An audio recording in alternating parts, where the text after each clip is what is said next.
column on the right-hand side, which is indicating movement out of wage work into not working. And it tells us that 40 women who are working in the formal sector before marriage are not working at all 3 years after having their first child. Whereas if you want to look at transitions into self-employment, I really need a pointer, which I don't have, but there's a small blue box to the left of the diagonal, and that's the proportion of women who are wage workers or marriage and who are self-employed, and it's a very small box. So there's very few women transitioning from wage work, formal sector work, into the informal sector. And here we do the same exercise across industries. So again, you can see on the diagonal, they're all the women who are working both before their first child and after their first child, but they've also stayed in the same job, because here we're looking at transitions across industries. And so really off diagonal, there's hardly anything happening except in the far column, which is the women who are moving out of those industries into not working. And you can see that the industries where women are transitioning out of work to the greatest extent are wholesale trade, transport, finance and manufacturing. So these are the industries where it's likely to be larger barriers to women staying employed once they've had a child. Now, just to conclude, it's not true that all women face the same barriers to entry to the labour market, and in particular tertiary educated women are very different from other women. So these figures are just similar to the ones I presented earlier, where we graph labour force participation for single women, married women and women with children. And you can see that there's a small decrease in labour force participation associated with having a child for tertiary educated women, but it's relatively small, and there's nothing associated with marriage. Where on the left-hand side, we've graphed the same figures for senior high school educated women, and you can see large declines. So tertiary educated women look a lot more like men in their labour force participation than other women. So to summarise the key findings, more than 40% of women are not working 1 year after the birth of their first child. 8.6 million women aged between 20 and 24 are not working, and this is a major loss of Indonesian capital. Marriage and childbearing reduce both women's participation and formality of employment for all women except tertiary educated women. And women are leaving the formal sector in large numbers, with very few of these women taking up self-employment. They just leave the labour market. So the growth of female labour force participation in Indonesia is likely to continue to be slow, non-existent, unless policies are developed which support married women to juggle family and work responsibilities. And so there are some policy implications flowing from this.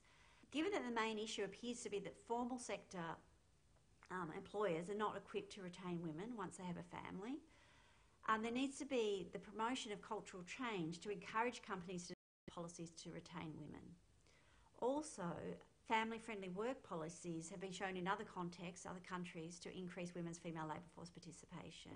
So things like offering women flexible work hours, a compressed work week where women might work longer hours per day but smaller number of days, making part-time work available with the same benefits as full-time work, the ability to work from home, and also job sharing, where two people might work on what would otherwise be in a full-time job.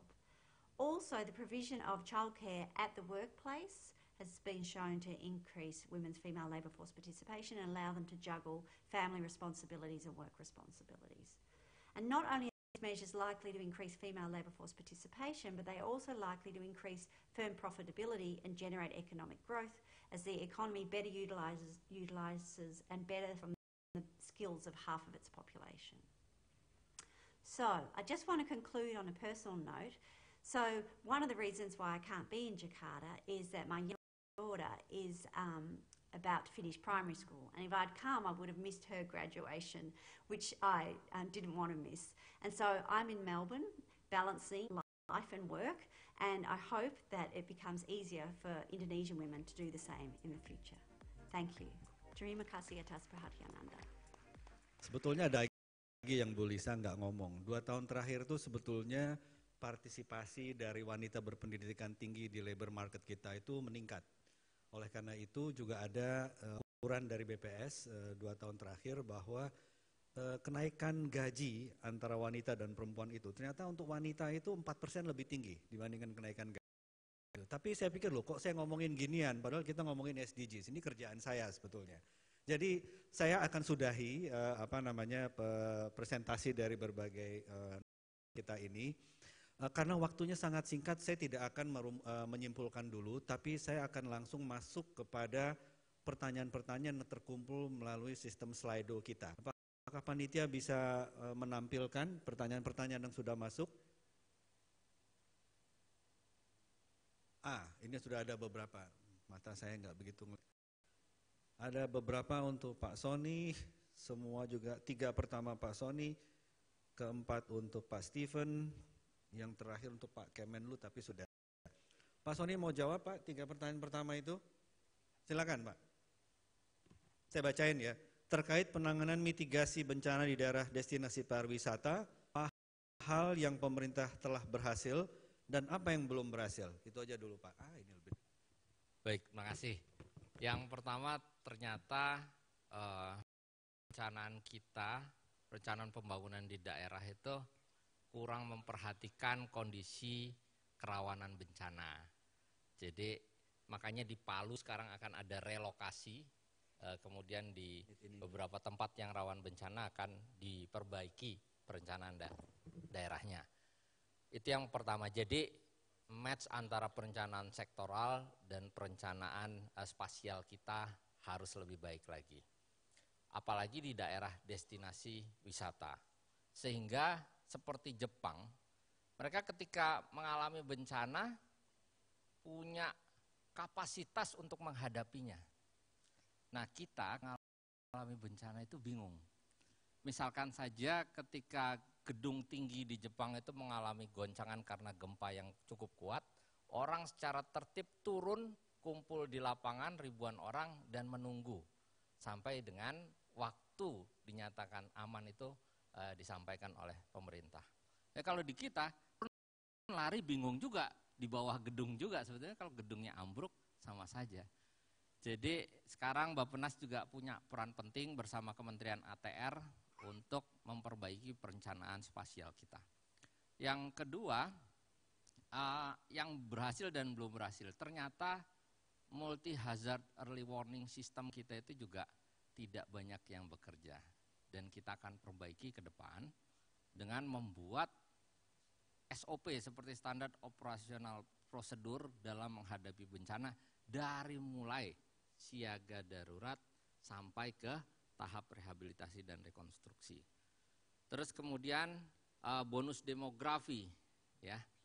Bonus demografi itu kan kalau hitungan dari proyeksi penduduk berdasarkan sensus penduduk tahun 2010. Saya lihat kemarin dari tahun 2012 kita sudah menghadapi atau masuk ke dalam periode bonus demografi. Tapi bagaimana dengan berkah jumlah penduduk usia produktif yang berlimpah tadi, kita mentransformasikannya menjadi bonus ekonomi, atau pendidikannya tidak baik, kualitas kesehatannya tidak baik, gizinya tidak baik, stunting dan seterusnya. Jadi, yang tadi bahwa sebetulnya pencapaian target SDGs itu inline betul dengan upaya kita dari bonus demografi menjadi bonus ekonomi. Nah, kemudian juga 35% profesi hari ini ada dan akan hilang. Tentu kan setiap masa ada orangnya dan setiap orang ada masanya. Ada perubahan-perubahan yang akan terjadi. Tetapi penting sebetulnya orang tidak akan bisa tergantikan kalau dia punya karakter yang kuat. Jadi seperti Prof. Bambang Sudibyo yang ahli pendidikan, yang membedakan manusia dengan robot adalah karakternya. Oleh karenanya Kemenko PMK juga punya tugas untuk national character building, ya, membangun karakter bangsa. Nah, kemudian agar tidak menjadi bencana demografi, tentu sekarang kan sedang disusun peta jalan ya Pak, peta jalan pembangunan SDM di Indonesia. Jadi target kita setiap periode waktu jelas.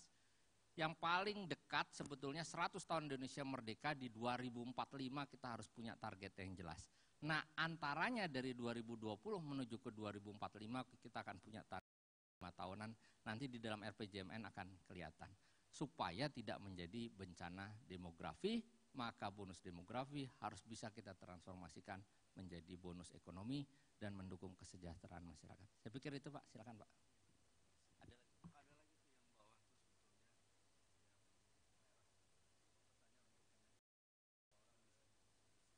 Iya, ada lagi Pak, berikutnya Pak, pertanyaan untuk yang keempat itu, untuk PMK, untuk Bapak tuh. Di belakang bisa kelihatan Pak. Dari Agnes. Oh iya, baik. Merah. Ya, memang sebetulnya syarat orang untuk memperoleh kartu tanduk adalah dia memiliki kartu keluarga. Dia bisa memiliki kartu keluarga karena kalau dia memiliki domisili atau tempat tinggal yang. Nah, masalahnya ada masyarakat yang tidak memiliki domisili yang jelas atau mereka masuk dalam komunitas adat terpencil. Oleh karena pemerintah mendorong sebetulnya, ini sebetulnya lebih cepatnya ke Dirjen Dukcapil ya.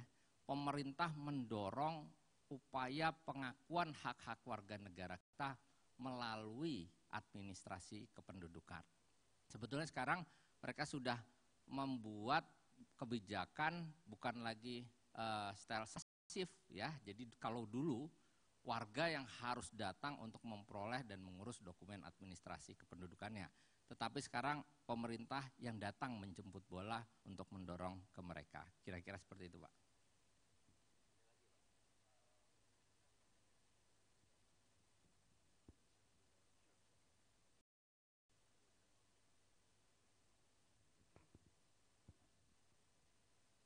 There's a question there for me talking about the coordination across this country. One of the first things I do when I go into every office, almost every office I visit, is I see the map of Asia. This gives me a headache. 34 provinces, 3,000 kilometers, 2,000 kilometers. I don't envy the job of BAPNAS because for me, this context, there is no other agency to hold that process somehow together. 34 provinces are going to be designing their own priorities, they're localizing in their own agenda. So how are they going to do that and retain at the same time a link to the national priorities and plans? That, for me, is really the job of BAPNAS, coordinating also with the sectoral authorities, with the different sectors that are monitoring their own sectors' plans within those 34 provinces. I don't know actually whether BAPNAS has a process for this. It would be interesting for you maybe to respond to that. But from my point of view, you almost need a grid, 34 provinces, in SDGs, and you look across and you see actually who's prioritizing what and where, just in the same way that the UN at global level has all the countries and the 17 and looks, because not every country is prioritizing to the same extent on all the goals. But that process going forward, given also, I imagine that BAPNAS places emphasis on those provinces which are most populous. And therefore you're not giving equal weighting in terms of priority to the 34 provinces in all of the aspects. But to me, that's a challenge which I would be actually interested. I'm going to pass the question to you, actually, and see if you can respond to that, because from my perspective, it's in your hand. Saya jadi menjawab nih ya. Setahu saya memang BAPNAS melakukan hal ini bertahap melalui proses yang sangat rigorous dengan melibatkan semua kementerian, lembaga, dan pemerintah daerah. Berbagai macam pertemuan, focus group discussions itu memang kita menunjukkan ke arah bahwa pekerjaan ini sangat bersifat kolaboratif. Tidak hanya dengan pemerintah daerah, juga para pemangku kepentingan yang lain, misalnya dari perguruan tinggi, lembaga